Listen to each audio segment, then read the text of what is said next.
মোহাম্মদ ইয়াসিন আরাফাত, জামাতের আমিরের এই বক্তব্য কিংবা বেশ কিছু বক্তব্যের কারণে আমরা দেখতে পাচ্ছি জামাত বেশ আলোচনা কিংবা সমালোচনার মধ্যে দিয়ে গেছে। জামাতের আমিরের এই বক্তব্যটা দিয়ে আমি শুরু করতে চাই। একই দিনের গণভোট তো আসলে জামাতও চেয়েছে দীর্ঘদিন ধরে। একই দিনে যখন আসলে নির্বাচন এবং গণভোট রাখা হলো, সেই সময় জামাতের আমিরের এই যে বক্তব্য জেনোসাইড হতে পারে, সেটি কেন শঙ্কা করছেন আপনারা? বিসমিল্লাহির রহমানির রহিম। আজকের এই টকশোতে সম্মানিত সঞ্চালক এবং আমার সাথে সহযোগী দুজন বিজ্ঞ আলোচক, দর্শকবৃন্দ যারা দেখছেন সকলকে শুভেচ্ছা এবং সালাম জানাচ্ছি। আসসালামু আলাইকুম রহমতুল্লাহ। দেখেন, জামাত ইসলামীর আমির ডাক্তার শফিকুর রহমান যে কথাটি বলেছেন, এটি শুধু তিনি আজকে বলেছেন বিষয়টা এরকম নয়। জামাত 5 দফা কর্মসূচি পালন করছে, সাথে আরও 8টি দল যুগপৎ কর্মসূচি পালন করছে। আমরা বহু আগ থেকে যে কথা বলে আসছি, জাতীয় নির্বাচন ক্ষমতা পরিবর্তনের নির্বাচন। জাতীয় নির্বাচনের মাধ্যমে ক্ষমতার পরিবর্তন হয়, হাত বদল হয়। বাংলাদেশের ইতিহাসে প্রত্যেকটা জাতীয় নির্বাচনে প্রভাব বিস্তার করা, পেশিযুক্তির ব্যবহার করা, অস্ত্রের জনজনানি, ব্যালট বক্সে চিন্তাই করা, কেন্দ্র দখল করা, বহু ঘটনা ঘটেছে। জুলাই যেহেতু আমাদের সকলের ঐক্যবদ্ধ প্রচেষ্টার ফসল, জুলাইয়ে 2000 শহীদ হয়েছে, 30,000-এর বেশি আহত হয়েছে। আমরা প্রত্যাশা করেছিলাম বা অনেকগুলো দলও প্রত্যাশা করেছিল জুলাইয়ের সিদ্ধান্তটা আলাদা হয়ে যাক। জুলাইয়ের সিদ্ধান্ত সেটি গণভোটের মাধ্যমে ফয়সালা হয়ে যাওয়ার পরেই নির্দিষ্ট সময়ে জাতীয় নির্বাচনটা হতে পারে। কিন্তু সে দাবিকে উপেক্ষা করে সরকার যেহেতু সামগ্রিকভাবে ইন্টারিম গভর্নমেন্টের সিদ্ধান্ত নিয়েছে, জামাত ইসলামের আমির সে কথাই বলছেন। আমরা বারবার যে দাবি করে আসছি, যে আশঙ্কা করে আসছি, এই আশঙ্কাটা এখনও রয়ে যাচ্ছে। দেখেন, একদিকে হচ্ছে বিএনপির আভ্যন্তরীণ কোন্দল।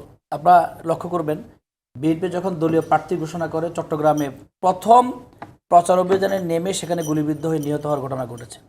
আরও বহু জায়গায় সংঘর্ষের ঘটনা ঘটেছে। এর পাশাপাশি পতিত ফেসিবাদী যারা আওয়ামী লীগ, তারাও কিন্তু নির্বাচন বানচালের চেষ্টা করবে। যদি গণভোটটা, আপনাদের নেতাই বলেছেন আওয়ামী লীগের ভাইদের ভয়ের কোনো কারণে না, এটা আমাদের নেতা কে বলেছে, এটা বহু জায়গায় আমরা বিএনপির জায়গায় দেখেছি। বিএনপির তারা বলেছে কোনো মামলা থাকবে না। বিএনপির মহাসচিব তো স্পষ্টভাবে বলেছেন যে আওয়ামী লীগের কোনো মামলা থাকবে না, তাদের দুঃখ করার কোনো কিছু নেই। কোথাও কোথাও বলেছে বিএনপির বিজয় মানে আওয়ামী লীগের বিজয়। এরকম বহু কথা আপনার সোশ্যাল মিডিয়ার মাধ্যমে দেখেছেন, মিডিয়া আপনার খোঁজখবর রাখেন। কিন্তু আমি যে কথাটা বলছি সেটি হচ্ছে, গণভোটটা যদি আলাদা হয়ে যেত, সরকার পরিবর্তনের নির্বাচন হয়তো আওয়ামী লীগ পূর্ণ শক্তি দিয়ে নাশকতা করার চেষ্টা করবে। গণভোটে এটা করতো না তারা, কারণ গণভোটের জায়গা থেকে তারা সেটিকে আলাদা গুরুত্ব দিয়ে আলাদাভাবে এটিকে বানচালের চেষ্টা করতো না। সেই জায়গায় জামাত ইসলামী এখনও পর্যন্ত আমির যে কথা বলছেন, আমরা সেই কথাটা এখনও পর্যন্ত ধারণ করি যে এখানে নাশকতার একটা সম্ভাবনা আছে। যে নাশকতার জায়গা থেকে দেশি বিদেশি শক্তি, ভারত আজকে পর্যন্ত বাংলাদেশের ব্যাপারে তাদের অবস্থান স্পষ্ট করেনি। শেখ হাসিনাকে ফেরত দিবে কি দিবে না সেটা স্পষ্ট করেনি। এবং বাংলাদেশে বিভিন্ন সময় যে হঠাৎ করে বিক্ষোভ হচ্ছে, জ্বালাও পড়া হচ্ছে, বাসে আগুন লাগাচ্ছে, সেখানে তো ইন্ধন থাকতে পারে।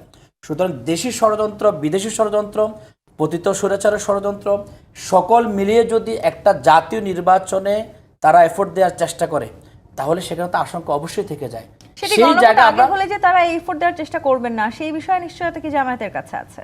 আমরা বিশ্বাস করি আমাদের জায়গা থেকে, এবং আমাদের অনেকগুলো দল বিশ্বাস করে, যেহেতু গণভোট ক্ষমতা পরিবর্তনের নির্বাচন নয়, সেই জায়গা হয়তো আওয়ামী লীগ সেভাবে। কিন্তু মোহাম্মদ ইয়াসিন আরাফাত, আপনারা কি আসলে মনে করেন যদি ফেব্রুয়ারিতে জাতীয় নির্বাচন হয়, সেক্ষেত্রে ঠিক যে কয়েকদিন হাতে সময় আছে, সেই সময়টার মধ্যে গণভোট করা সম্ভব, সেই সক্ষমতা আছে? এই প্রশ্নটা আপনি যখন করছেন, তার 3 মাস আগে এই প্রশ্নের সমাধান হিসেবে আমরা বলেছি দ্রুত সিদ্ধান্ত নেন। আমরা যেমন বিএনপির সিদ্ধান্তের অনীহের কারণে তো তারা শুরুতে গণভোটের জন্য রাজি ছিল না। শুধু গণভোটের সিদ্ধান্ত নিতে বিএনপির 3 মাস সময় লেগে গেছে। যদি 1 মাসের আলোচনায় গণভোটের সিদ্ধান্ত হয়ে যেত, জাতীয় নির্বাচন আগে আমরা 5 মাস সময় পেতাম। আমাদের নভেম্বরের শেষে আমরা গণভোটের দাবি করেছিলাম, আপনার মনে থাকার কথা। সুতরাং এই প্রশ্ন আসবে, আমরা বারবার বলেছি যে বিএনপি কাল ক্ষেপণের রাজনীতি করছে। এক সময় আসে বলবো যে এখন কি সময় আছে, এখন কি গণভোট করার সময় আছে, এই কথাটা উঠবে। এই কথা আমরা 2 মাস 3 মাস আগে থেকে বলা শুরু করেছিলাম, কিন্তু আজকে তো সেই জায়গায় নিয়ে আসছে। এখন আমরা বৃহত্তর স্বার্থে জামাত ইসলামের আমির যে কথা বলছেন, সরকার যে সিদ্ধান্ত নিয়েছেন, আমরা হয়তো সেই সিদ্ধান্ত মেনে নিয়ে নির্বাচনে যাব, কিন্তু এই আশঙ্কা তো থেকে যাচ্ছে। আপনাদের আমির তো এই কথা বলেছেন নির্বাচনের দিন গণভোট চাই না। আমি সে কথা বলছি, এখনো পর্যন্ত আমাদের 8 দলের কর্মসূচি চলমান আছে। 30 তারিখ থেকে বিভাগীয় পর্যায়ে কর্মসূচি চলমান থাকবে। আমি জামাত ইসলামী যে স্ট্যান্ড গ্রহণ করেছে সেটা হচ্ছে, গণভোট এখনো আগে হওয়া সম্ভব। তফসিল ঘোষণা করেও গণভোট সম্ভব। আপনি নির্বাচনের তফসিল ঘোষণা করেও, তফসিল ঘোষণার 1 সপ্তাহ বা 10 দিন পরেও গণভোট আয়োজন করতে পারে এবং ফেব্রুয়ারিতে নির্বাচন করতে পারে। আসবো আপনার কাছে।